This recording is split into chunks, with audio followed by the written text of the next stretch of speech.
আসসালামু আলাইকুম। শামীম ওসমান ব্যাপারী ফেসবুক এবং ইউটিউব চ্যানেলে আপনাদেরকে স্বাগতম। আমি আজকে আপনাদের সামনে তুলে ধরব নারান্দী অঞ্চল এবং রথতলা অঞ্চলে যে বাঁশের সাঁকু ছিল একটা সময়, আর বর্তমানে কি প্রযুক্তি ব্যবহার করে নদীর এপার থেকে ওপার যাতায়াত করে তা তুলে ধরার চেষ্টা করব। আপনারা যে দৃশ্য দেখতেছেন এটা হচ্ছে নারান্দী অঞ্চল, আর এটা হচ্ছে রথতলা অঞ্চল।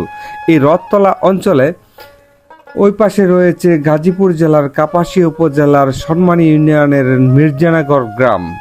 যে মির্জানগরের মানুষের এই রথখলায় থাকে অনেক কাম, সেই কামগুলো সারার জন্য এই নদী পার হয়ে এপার আসতে হয়, অর্থাৎ রথ খোলা আসতে হয়।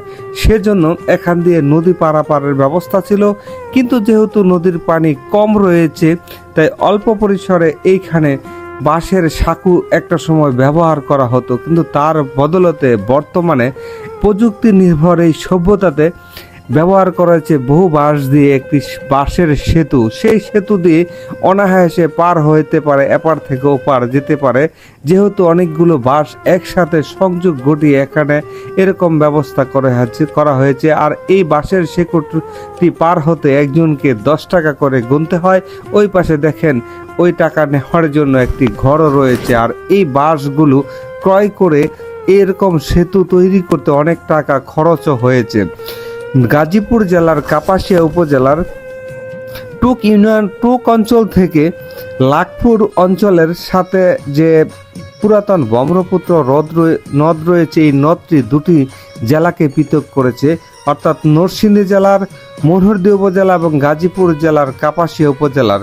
কিন্তু দুটি পৃথক জেলা হলেও দুই অঞ্চলের মানুষ নদীর তীরবর্তী বসবাসরত মানুষের সাথে ভাবের আদান প্রদান, আত্মীয়তা এবং ভালোবাসা, ব্যবসা বাণিজ্য এবং অর্থনৈতিক যে লেনদেন রয়েছে তা অনেকাংশে হয়ে থাকে।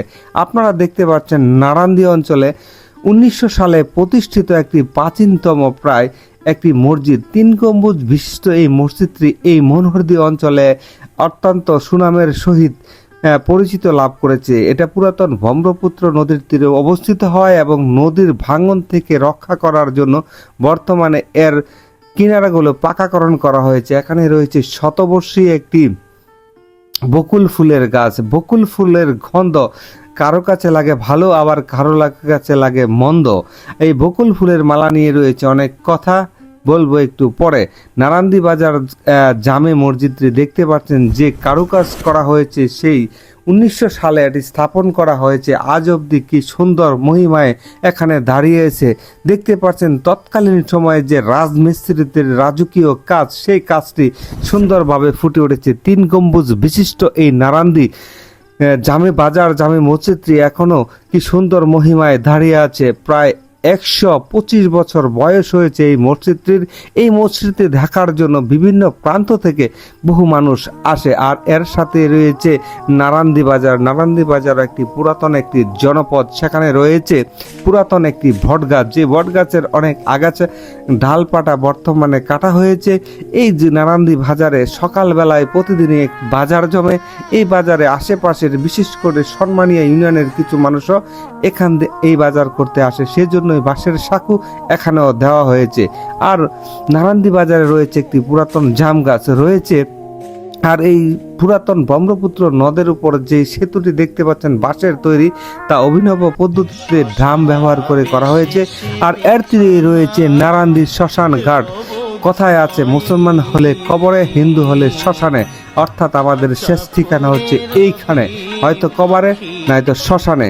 এই নারান্দী বাজারের নিকটে এই শ্মশান ঘাট অবস্থিত এবং তার সাথে রয়েছে একটি প্রাইমারি বিদ্যালয়, যে বিদ্যালয়টি হচ্ছে নারান্দী শরাফত আলী সরকারি প্রাথমিক বিদ্যালয়। শামীম ওসমান ব্যাপারী। সবাই ভালো থাকবেন, সম্ভব হলে লাইক কমেন্ট করবেন।